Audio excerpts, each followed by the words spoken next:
Sunday morning. Let's go to Washington.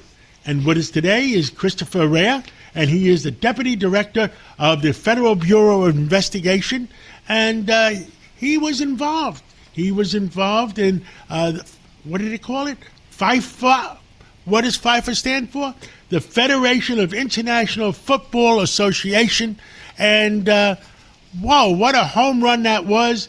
Over 100 billion people ended up watching it. And I understand the number was we had 104 games in America and 7 million people in the seats. And the FBI was responsible to make sure they keep those 7 million people, I guess, safe. And they did a great job. Well, Christopher Raia, tell us what happened.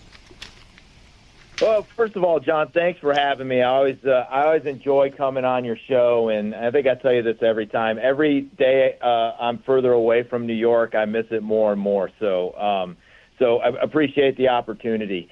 Yeah, I got to tell you, I got to be honest with you, John. The last two or three weeks, last 39 days, if you will, it has been a challenge for the FBI, very resource intensive, related to FIFA. And just keeping the American people safe, along with our, other federal, state, and local partners. I might start with just a few numbers here to let you know what we responded with. So for us, this was really an all hands on deck.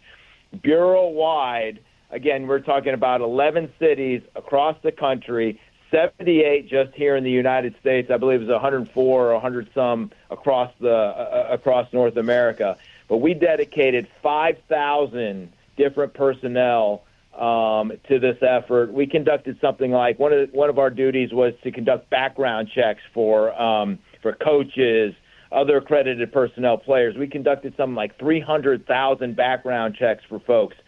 We tracked a myriad of threats in the U.S., outside the U.S., and I know I speak for the director when I say I'm really, really proud of how the Bureau responded here.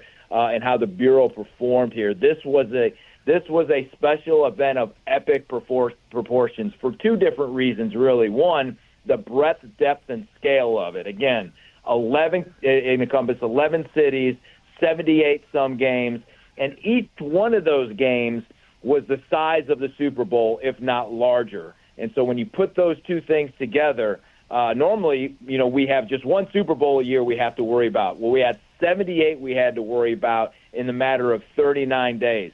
And then on top of that, the last time some event like this came to the United States of this magnitude was 1994. And a lot of things have happened since 1994. 9/11 hadn't even happened yet. Threats have gotten much more complex. They've gotten much more pervasive.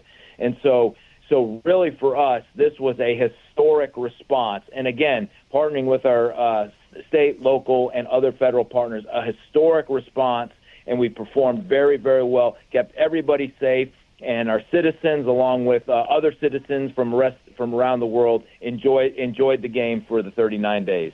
Was this the biggest task in FBI history? I mean, it seemed like, what was it, over a few-week period, you had that many people, that you had to protect? Yeah, absolutely. This was the largest, what we call special event. So we give special event designations to these rather large things. So think rather large events that happen throughout the country each year. Think inauguration, UNGA, which I know you're familiar with, the United Nations General Assembly, the Super Bowl. We give special event designations to those. This special event for FIFA was the largest, encompassed the most area as far as 11 cities. It went on for 39 days and brought in the most amount of people that we have seen in the history of the sport and of our special event designations.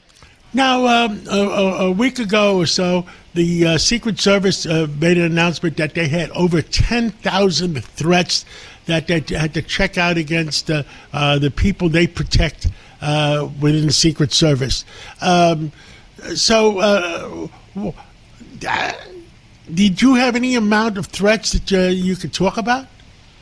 Yeah, no, absolutely. We had threats come in every day. In fact, that was probably, John, our major role, was really threat mitigation. And so we had we were in charge of what we called the Intelligence Coordination Center, and that was stood up here in the Hoover Building, and that was a conglomeration of FBI, all of our intelligence, our USIC partners, all of our other federal, state, and local partners, and we housed them in one area.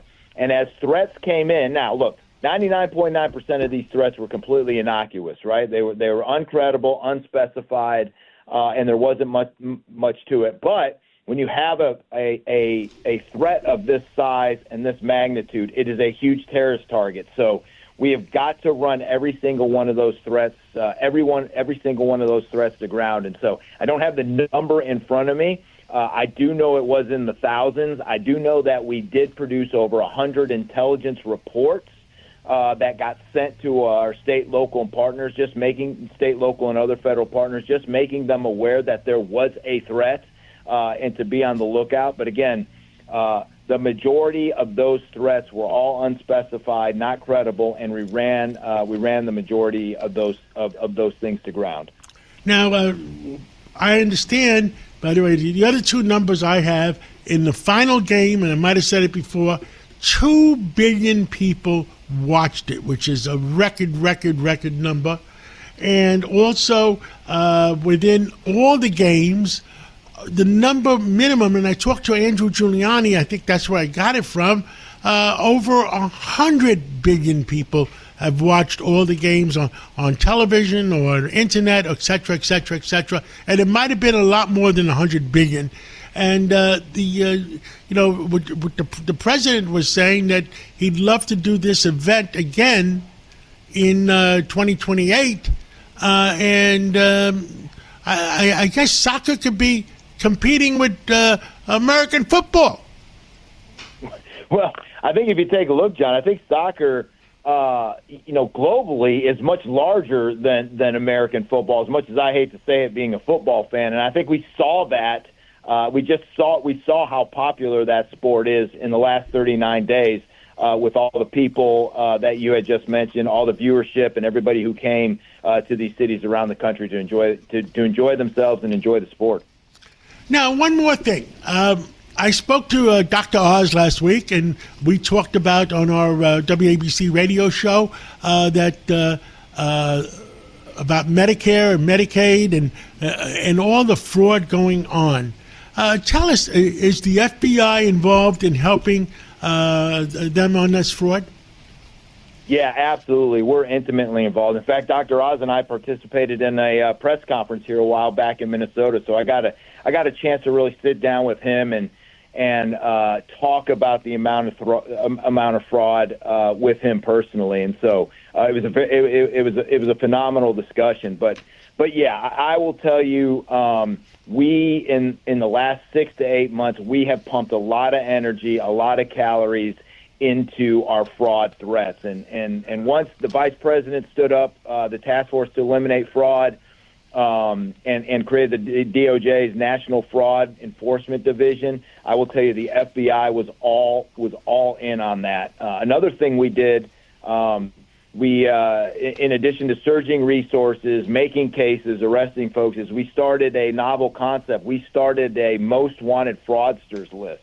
Much like our top 10 list or much like our most wanted list, but specifically focused on the most egregious fraudsters that we were looking for, that had been indicted, that had skipped out, during trial, waiting for trial, and we just used that concept in order to bring some notoriety to it. And I cannot tell you how highly successful that most wanted fraudsters list is. In just 5 weeks since we launched this initiative, we captured three of our most wanted fraudsters that had done some of the most egregious illicit schemes in the country. Not talking about millions of dollars. Some of these schemes were almost into the billions of dollars, defrauding Medicare, defrauding Medicaid.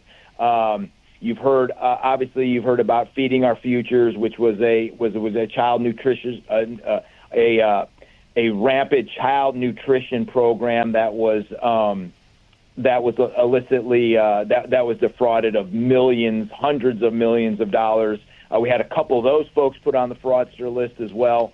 And we've had a lot of success in that space. We're going to continue to work in that space. And I think we're going to continue to get more fraudsters, a lot of these most wanted fraudsters off the list. And from working this stuff for the last 23 years, John, I will tell you, this type of energy, this type of work into this space is long overdue. These fraudsters, they take advantage of our most vulnerable population, our mentally challenged, our elderly population, our poor population, and they just fraud them for everything that they own. And so the fact that we're putting a lot of attention on this through the White House Task Force and the DOJ National Fraud Enforcement Division, I can't think of a better way to use our resources right now than combating that. Wow. All I can say is wow, and I want to say thank you. Thank you for the great job you're doing with the FBI, the great job that Kash Patel is doing with the FBI. You guys have come a long way, and let me tell you, I look forward to talking to you again real soon and letting all Americans realize what is going on in America. Excellent. Well, thank you, John. I appreciate it. Always enjoy our time together and really appreciate being able to highlight the FBI's work that we're doing for the American people. So thank you and have a good day, sir. Thank you, and thank you from all Americans.